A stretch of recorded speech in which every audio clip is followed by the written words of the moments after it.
ह्या लोकांच्यावर त्यावेळेस काय परिस्थिती निर्माण झाली असेल याचा विचार करणं शक्य नाही. कारण ज्या वेळेला 2-4 हजार लोक 200-300 लोकांच्या घरावर किंवा अंगावर घुसतात, हातात हातोडे, शिगा, पाईप, दांडे, कुऱ्हाडी, कोयते, हे सगळं असताना जेव्हा या 200 लोकांवर 2-2.5-3 हजार लोक जेव्हा आले असतील, तो प्रसंग जर नुसता डोळ्यासमोर जरी आणला तर त्याचा विचार करू शकत नाही. मी मान्य ह्या लोकांना, यांच्या ताकदीला, या 3,000 लोकांना, तुम्ही 200 लोकांनी जे काही गिरीनीचा समोर गेलेत, मी ह्यांचं देखील त्याबद्दल कौतुक करू इच्छितो. कारण का ह्या घडीला न घाबरता त्यांच्या पुढं उभे राहून महिला देखील, छत्रपतींनी महिलांना किती सन्मान दिला आहे.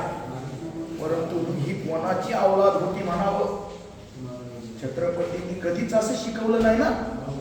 कुठल्याही थोर पुरुषांनी असं चुकीचं शिकवलंच नाही. महिलांवर अन्याय अत्याचार केला आहे.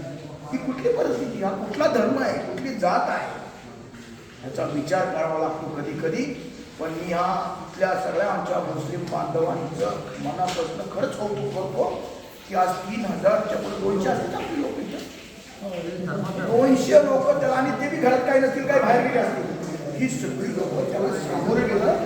तुमचं धीरज आणि तुमच्या त्या जीवाला सलाम आहे, जय भीम. तर असेच ताकदीने राहा.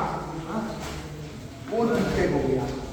आणि याच्या पुढच्या काळात आम्ही सांगितलं मीच गाणं घेत असतो, पण काय करू, पाऊस खूप आहे, इथं बंदी आहे, टीव्हीला जाते जाऊ शकत नाही, 144 लावलंय, तिथं जाऊ शकत नाही. आलो ना, कारण माझ्या लोकांना भेटायची जी ओढ होती, ती ओढ आम्हाला साहेबांना मला इथं घेऊन आम्हाला 7-8 ठिकाणी बॅरिकेड लावले होते, सोडत नव्हते.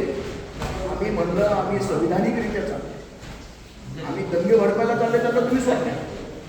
आम्ही संविधानिकरित्या त्या लोकांची विचारपूस करायला चाललो, आम्हाला सोडत नाही. हा कुठला कायदा आहे, हा कुठला कायदा आहे. आणि आम्ही 7 ठिकाणी बॅरिकेड लावलेला असताना आम्ही तुमच्यापर्यंत आलो. तुमची झालेली परिस्थिती ऐकून खरंच डोळ्यात पाणी आहे. पण नाही, ठीक आहे, यावेळेला आपण आता सामोरे जाऊ.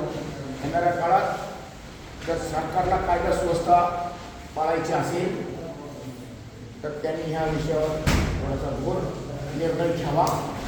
अन्यथा महाराष्ट्रातनं बौद्ध SC, ST, OBC मुस्लिम समाज रॅलीने आम्ही इथे, आणि रॅलीने आल्यानंतर जेव्हा 10,000 माणसं जमतात तेव्हा त्याच्यावर तुम्हाला अंकुश ठेवता येत नाही. त्यांच्याकडे 2,000 होते, आमच्याकडे 1,00,000 होते. पण आम्हाला कायद्याने संविधानाने शिकवलं, त्यामुळे आम्ही ते करत नाही. त्यामुळे मी सरकारला विनंती करतोय की झालेल्या गोष्टीची तर भरपाई द्यायचीच आहे, पण येणाऱ्या लोकांना सगळ्यांना संरक्षण द्यायचं. इथं 10 पोलिसांची तुकडी कंटिन्यू मस्जिदच्या आजूबाजूला विथ वेपन्स ठेवावी अशी विनंती मी सरकारला करतोय. जय भीम, जय संविधान.